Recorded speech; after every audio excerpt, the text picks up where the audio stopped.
నమస్తే bachelor brothers. రోజు మన వీడియోలు ఏం బూతులు ఉండవు. మా చెల్లి మీకోసం నా కోసం మంచి వంట అయితే తయారు చేస్తుందంట. మా చెల్లి చేసే వంట కోసం కొంచెం మెత్తటి కూర 2 ఎముకలు అయితే తీసుకురామని చెప్పింది. ప్రౌలికమ్మ ఏం చేస్తుంది దీంతో? మటన్ రసం చేస్తున్నాం. మటన్ రసమా? ఎక్కడ తయారు చేయాలా? మటన్ ని దంచుకుందాం. మటన్ దంచుకోవడమా? మరి ముక్కలా? ముక్కల్ని నరుక్కోవాలి. నరికేసుకుందాం, దంచేసుకుందాం. ఇదోమా నువ్వు చెప్పినట్టు ఎముకలు నరికేసిన, కూర అయితే దంచేసిన. ఇప్పుడు ఏం చేయాలా? ఉప్పు పసుపు వేసి ఉడకబెట్టుకుందాం. ఉడకబెట్టుకుందాం.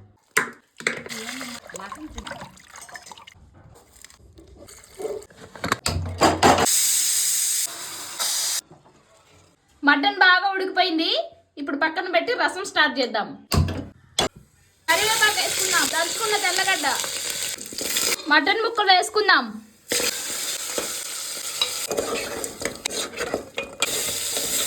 టమాటా పేస్ట్ వేసుకుందాం. కొద్దిగా కారం, రుచికి సరిపడా ఉప్పు, చిటికెడు పసుపు. ఇప్పుడు నూనె పైకి తేలిపోయింది. కొంచెం చింతపండు రసం పోసుకుందాం. ఇందులోనే కొంచెం వాటర్ పోసుకుందాం. ఇప్పుడు ఇంట్లో దంచుకున్న రసం పొడి వేసుకుందాం.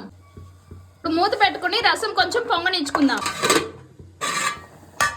రసం బాగా గుమగుమలాడిపోతుంది. కొంచెం కొత్తిమీర కాడలు వేసుకొని దింపేసుకుందాం.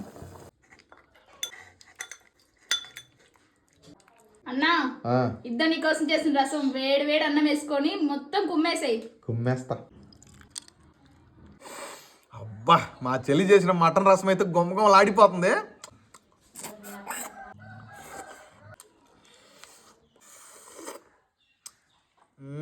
మటన్ రసం కాంబినేషన్ అయితే అదిరిపోయింది. థ్యాంక్ యూ సో మచ్ తల్లి. మీరు కూడా ఒకసారి ట్రై చేయండి. అట్టే మా చెల్లి వంట నచ్చిందో లేదో కామెంట్ చేయండి. నచ్చితే ఒక లైక్ వేసుకోండి పాపం.